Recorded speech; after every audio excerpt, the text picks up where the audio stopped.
ہے یہ شاید کبھی جب تک ہم لوگ زندہ ہیں یا ہماری آنے والی نسلیں ہیں ہم اس کو بھول نہیں سکیں گے. اس کی ہم سارے دوست شدید ترین الفاظ میں مذمت کرتے ہیں اور ساتھ ہی یہ کہنا چاہتے ہیں ہم سارے عمران خان کے ساتھ کھڑے تھے, ڈٹ کے کھڑے تھے, پوری کوشش کی اور عمران خان کا جو بیانیہ کرپشن کے خلاف تھا اس کو ہم ساتھ لے کے چلے. میرا خیال ہے کہ اگر بات مخالف سیاسی جماعتوں کی حد تک رہتی تو بہتر تھا. جس طرح لوگ کہا کرتے تھے کہ عمران خان ہماری ریڈ لائن ہے, میں سمجھتا ہوں کہ پاک فوج اور اس کے یہ جو ادارے ہیں یہ بھی ہماری ریڈ لائن ہے. 9 مئی کے واقعات کے بعد ہم سارے دوستوں کے لیے مشکل ہو گیا ہے کہ ہم اس بیانیے کے ساتھ چلیں. ہم اپنی راہیں جدا کر رہے ہیں.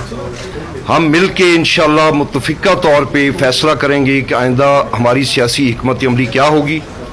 مگر میں یہ بتا دینا چاہتا ہوں کہ اس وقت پنجاب میں بے شمار جو ہمارے ایکس کولیگز تھے وہ ہمارے ساتھ رابطے میں. ہم ان سب دوستوں کو اکٹھا کر کے ان کی رائے لے کے, حلقے کی عوام کی رائے لے کے, ہم سب دیہاتی حلقوں کے رہنے والے ہیں جہاں پہ آج بھی لوگ تھانے اور کچہریوں کے مسائل میں پھنسے ہوئے ہیں, ہم انشاءاللہ ان کو لاوارث نہیں چھوڑیں گے.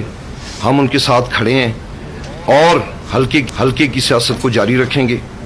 اس کے علاوہ میں سمجھتا ہوں کہ جو 9 مئی کے اندر جو دل خراش واقعات ہوئے, جو لوگ بھی اس کے اندر ملوث تھے, بھلے وہ اکسانے میں ملوث تھے, بھلے وہ لوگوں کو موٹیویٹ کرنے میں ملوث تھے, یا بھلے وہ فزیکل اٹیک میں ملوث تھے, ان کو ایسی سزا ملنی چاہیے کہ آئندہ جب تک یہ ملک قائم ہے انشاءاللہ اور قیامت تک قائم رہے گا, کسی کو ایسا موقع نہ ملے کہ وہ کسی ادارے یا کسی ایسے انسٹیٹیوشن کے خلاف ایسی حرکت کرے.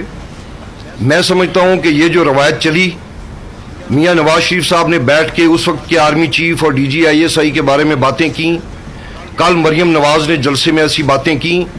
ہمیں ان باتوں سے رک جانا چاہیے.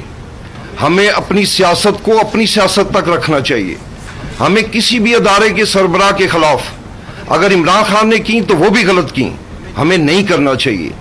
ہمیں یہ یاد رکھنا چاہیے کہ ہمارے جو مجاہدین, ہمارے جو فوجی روز اپنی جانوں کے نذرانے دے رہے ہیں وہ ہمارے بچے ہیں. میں نے 30 سال پاک فوج میں نوکری کی. میں نے اینٹی نارکوٹکس کے خلاف کام کیا. میں نے ملٹری انٹیلیجنس میں 20 سال کام کیا. میں نے ڈھوک کالا خان میں بارود کی جو 3 گاڑیاں پکڑی, ان میں سے ایک گاڑی میں چلا کے تو اس کو محفوظ مقام پہ لے کے گیا. ہم وہ لوگ ہیں کہ ہمارے فوجی جوان اپنی زندگیاں قربان کر رہے ہیں اس ملک اور اس قوم کے لیے. ہمیں اس سے اجتناب کرنا چاہیے. ہمیں اپنی سیاست کو اپنی سیاست تک رکھنا چاہیے, اس سے آگے نہیں بڑھنا چاہیے.